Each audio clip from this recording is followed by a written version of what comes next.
Good morning, class. My name is Mr. Parker, and today I'm going to speak with you about discussion board norms. You know what, class? I know somebody out there was like, "What in the world is a discussion board norm?" Better yet, what is a norm? Hmm.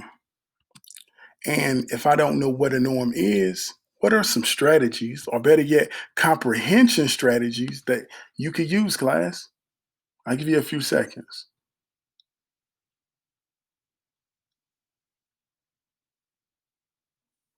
Now, if you answer that, then guess what? You have just answered our essential question. What strategies do I use when I come to an unknown word? An unknown word. Now I'm going to give you another chance. Think about it. What strategies do you use if you come to an unknown word? Hmm.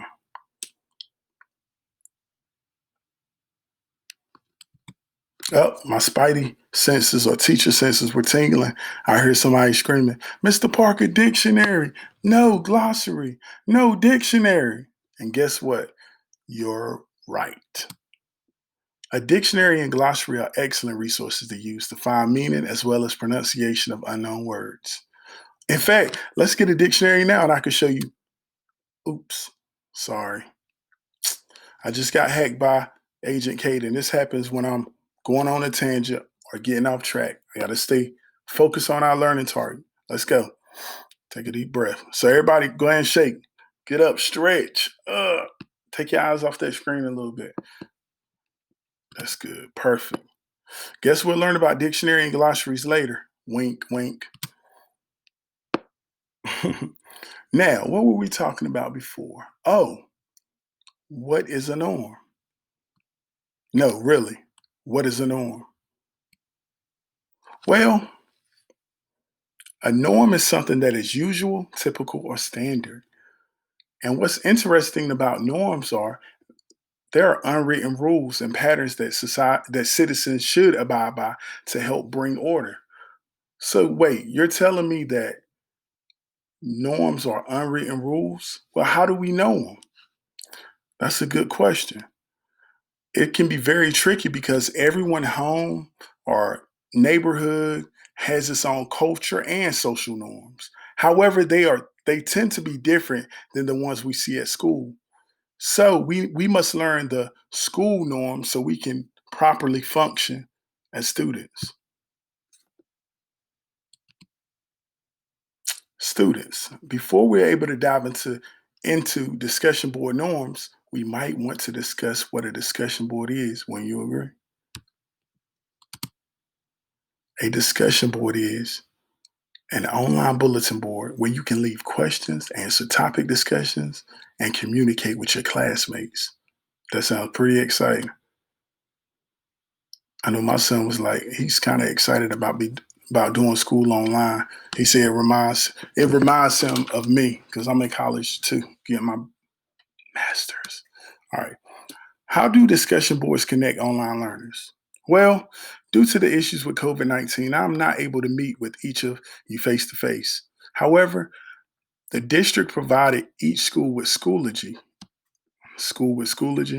and with this amazing platform, learning management system, we are able to create discussion boards so we can still collaborate, share ideas, talk about topic questions, just the way that we still can communicate and create that Parker community. So I'm excited about it. Can't you tell? But in order to enjoy in order to enjoy this community online, we must be good digital citizens. And what do they do? Well, for one, they protect private information for themselves and others. They respect themselves and others in online communities. You know, people really need to understand how important it is to respect yourself because until you love you, you can't show love to anyone else. So that's very important. They stay safe online, they listen to their gut feeling, they stand up to cyber bullies, and they balance their time.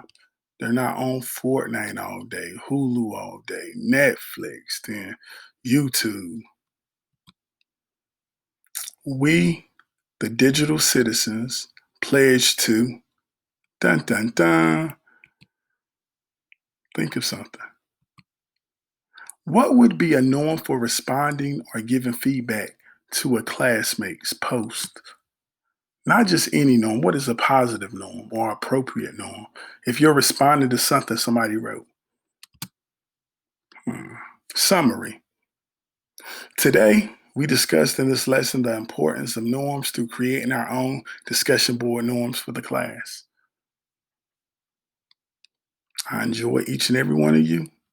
However, end of discussion. Dun dun dun.